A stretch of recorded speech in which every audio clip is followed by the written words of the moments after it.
Hello student, आज हम पढ़ेंगे आपकी क्लास 6 की बाल राम कथा। उसका जो पहला चैप्टर था वो हमने लास्ट वीडियो में पढ़ा था। क्या नाम था उसका नाम था अवधपुरी के राम।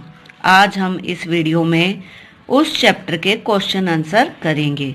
अगर आप इन 20 प्रश्नों को कर लेते हैं तो इससे बाहर कोई भी प्रश्न आपका नहीं आएगा।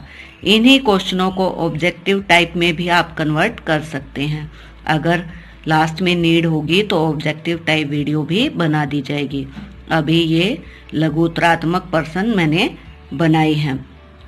आशा करती हूँ कि आपने वो पार्ट पढ़ लिया होगा। अगर आपने वो वीडियो नहीं देखी है तो उसका लिंक डिस्क्रिप्शन में आपको मिल जाएगा।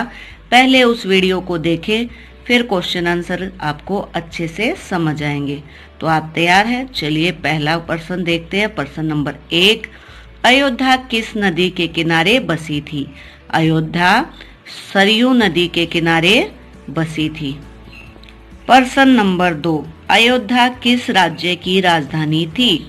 उत्तर, अयोध्या कौशल राज्य की राजधानी थी। आप वीडियो को रोक के भी क्वेश्चन आंसर लिख सकते हैं। पहले एक बार आप आराम से क्वेश्चन सुन लें, उत्तर जान लें, फिर आप वीडियो को रोक के या स्क्रीनशॉट लेके क्वेश्चन आंसर लिख सकते हैं। अगला है प्रश्न नंबर 3, राजा दशरथ के कितने पुत्र थे और किस कुल के उत्तराधिकारी थे? सॉरी, मैंने गलत पढ़ दिया। राजा दशरथ किसके पुत्र थे और किस कुल के उत्तराधिकारी थे? राजा दशरथ के बारे में बताना है। उत्तर है, राजा दशरथ अज के पुत्र थे, यानी कि दशरथ के पिता का नाम क्या था? अज, और वह रघुकुल के उत्तराधिकारी थे, यानी कि उनके कुल का नाम क्या था? रघुकुल। अगला प्रश्न है हमारा प्रश्न नंबर 4, अयोध्या कैसी नगरी थी? हमने पाठ में पढ़ा ना। उत्तर, अयोध्या हर तरह से संपन्न नगरी थी, सभी सुखी और समृद्ध थे।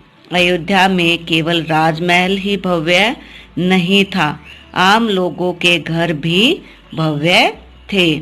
सभी सड़कें चौड़ी थी, सरोवर पानी से भरे हुए थे, खेतों में हरियाली थी। अगला प्रश्न है प्रश्न नंबर 5, राजा दशरथ को क्या दुख था? क्या दुख था राजा दशरथ को? उत्तर, राजा दशरथ को यह दुख था कि उनकी कोई संतान न थी।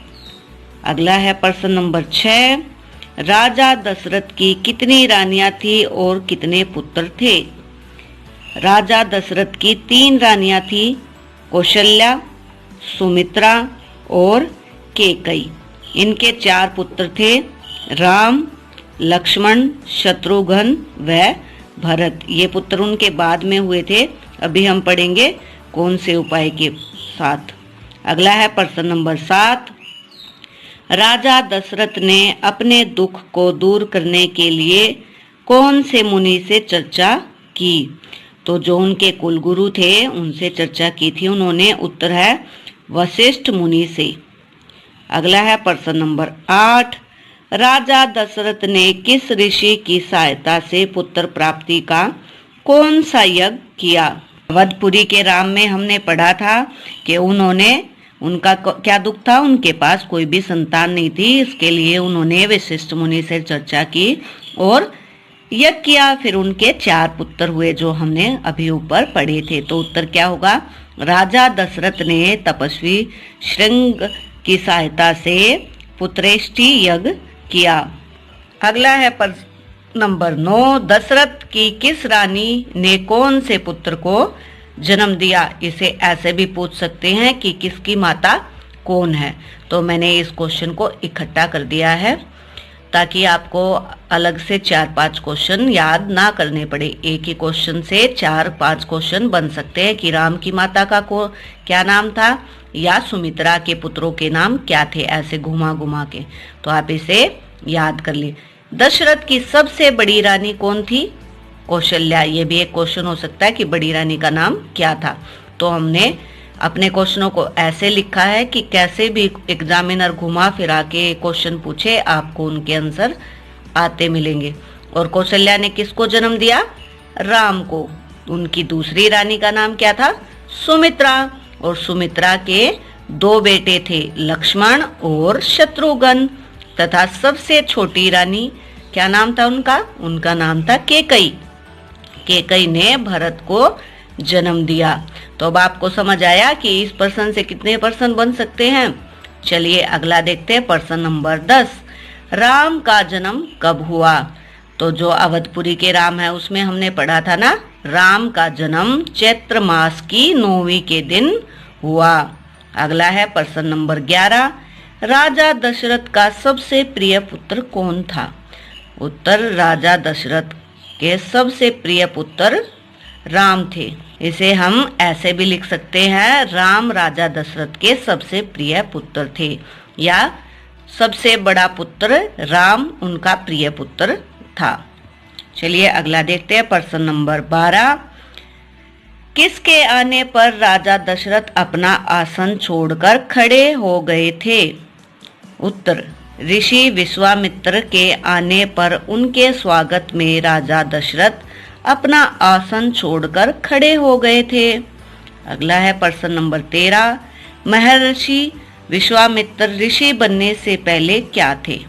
उत्तर, ऋषि विश्वामित्र पहले राजा थे, फिर उन्होंने संन्यास ग्रहण कर लिया और अपना आश्रम बनाया, जिसका नाम उन्होंने सिद्धाश्रम रखा था। इसमें भी अलग अलग क्वेश्चन बन सकते हैं कि विश्वामित्र के आश्रम का क्या नाम था, ऐसे भी, इसलिए हमने इसे साथ लिख दिया है। प्रश्न नंबर 14। महर्षि विश्वामित्र ने राजा दशरथ से क्या मांगा और क्यों?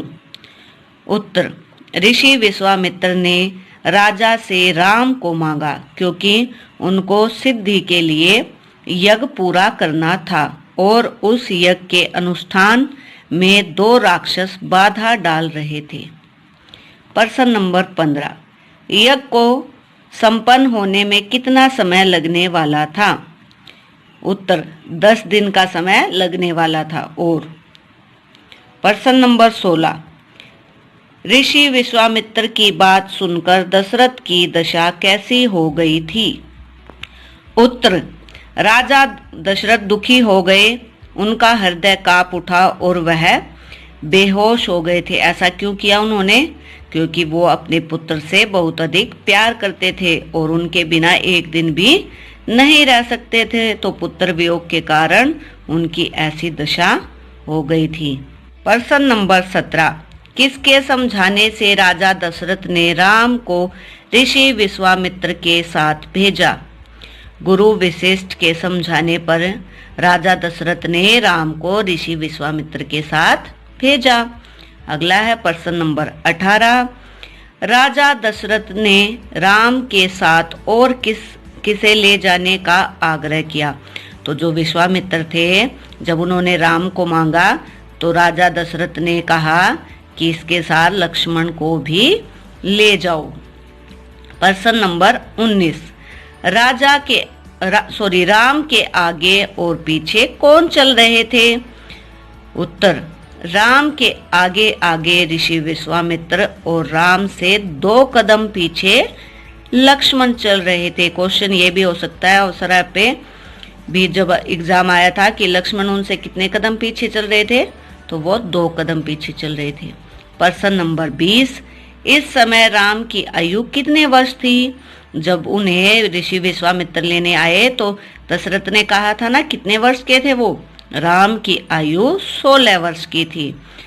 मैं उम्मीद करती हूँ कि आप सभी ने सभी प्रश्नों को ध्यान से सुना होगा।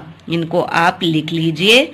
अगर कोई समस्या आ रही है तो आप मुझे कमेंट करके पूछ सकते हैं। मिलते हैं नेक्स्ट वीडियो में, तब तक अपना ध्यान रखिए। Take care.